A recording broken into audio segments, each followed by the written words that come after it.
Dracula.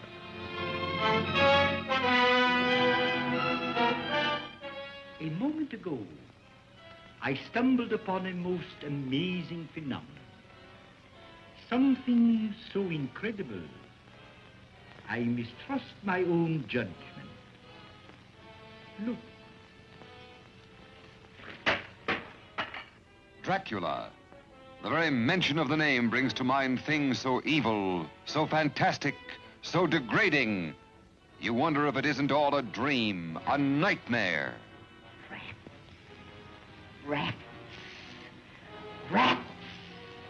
Thousands. Millions of them. But no, this is no dream.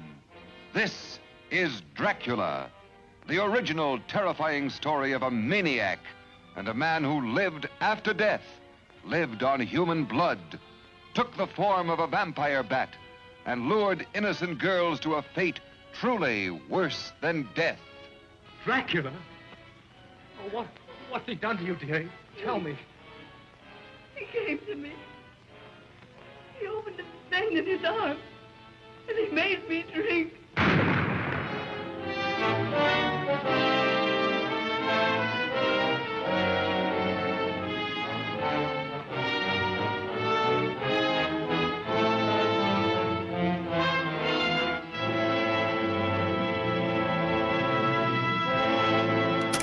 Kind of interesting to think about what could have been with it too, because although I love to start with Dracula, I love Lugosi's performance and I love Lugosi and all his stuff, even when he did the Ed Wood stuff later and there was like, and he's kicking over tombstones or whatever. But they wanted Lon Chaney for that, who may have been the greatest actor we've ever seen. Mm-hmm. Even by today's standards. Yeah, Lon Chaney was in, I guess, their first, what you could call a horror film, but the 1925 Phantom of the Opera.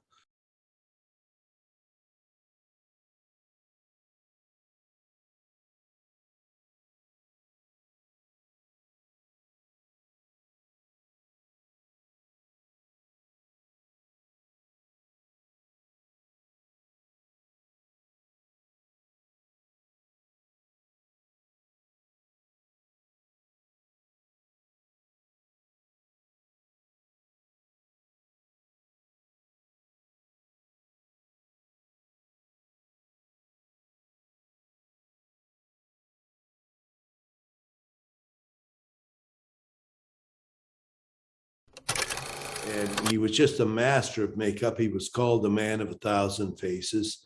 And it was just a huge star in the 20s. And Phantom of the Opera was just a phenomenal film. He also did The Hunchback of Notre Dame.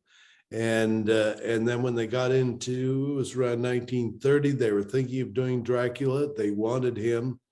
And unfortunately, he died. So never got to do it. Yeah.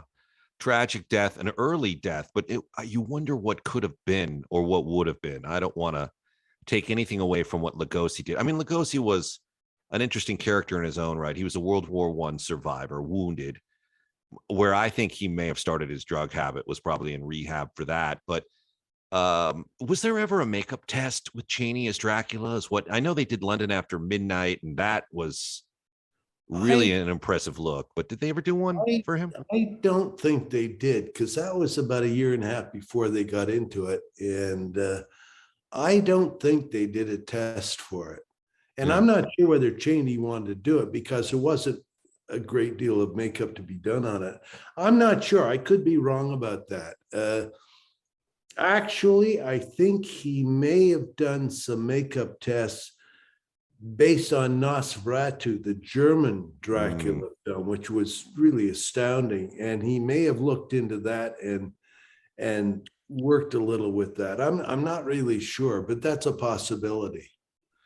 Yeah, it's interesting to imagine what his take would have been. I mean, what he had done on Hunchback. And I mean, that's the best part of Universal and being based at Universal is when you could take the golf cart over to where those sets were, the old Dracula sets, the old Frankenstein village. And now they've gutted it. They kept some for the Good Place to be the set for the Good Place, but you know, you'd see where they'd done the hunchback scene. And to think that Chaney did all that makeup out of a toolkit and did some of the climbing and created a harness so he'd be in the same like crippled posture, and the dedication. The guy must have been possessed by the art. A lot of his makeup, he went through a lot of pain while he was shooting these things. So yeah, he was very dedicated.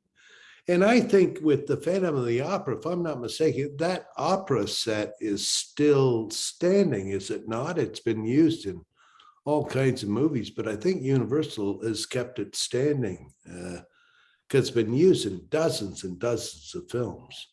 You know, if it's standing, I'm not sure where it is, and I'm fairly familiar with the backlot being based. I mean, we were based on stage 12 for a while where they shot it and then they turned it into a stage for The Voice. So they kind of got rid of, you know, and it was rumored to be haunted, of course. And we perpetuate all those rumors. And right there is the lawn outside our office is Lon Chaney Drive. And I couldn't help but get my picture taken beneath the street sign, you know. And then, of course, you know, the modern day content moves in and moves all that out because for some people, they just can't get their head around it. But man, I'd love to see it if it's still there. I have heard that rumor that it exists someplace. Yeah, because it was used in 1925, and then when they remade it with Claude Rains in 1943, the same set was there, and I think it was used, I know, right into the 60s, because it was an exact copy of the Paris Opera House, maybe scaled down a little, but they got the original plans and really did a marvelous job, and they kept it for at least 40 years anyway. So, well, fun fact on all this backlot talk, and I'm not making any accusations, of course. I love what Universal's done for us, but like clockwork, every 20 years there's a backlot fire. Now, I'm not saying that's an insurance job, but you can almost time it to the minute.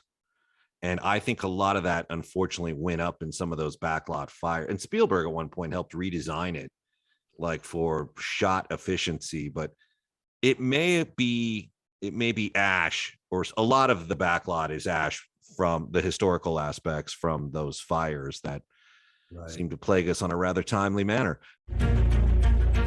Your road to redemption is paved with tombstones.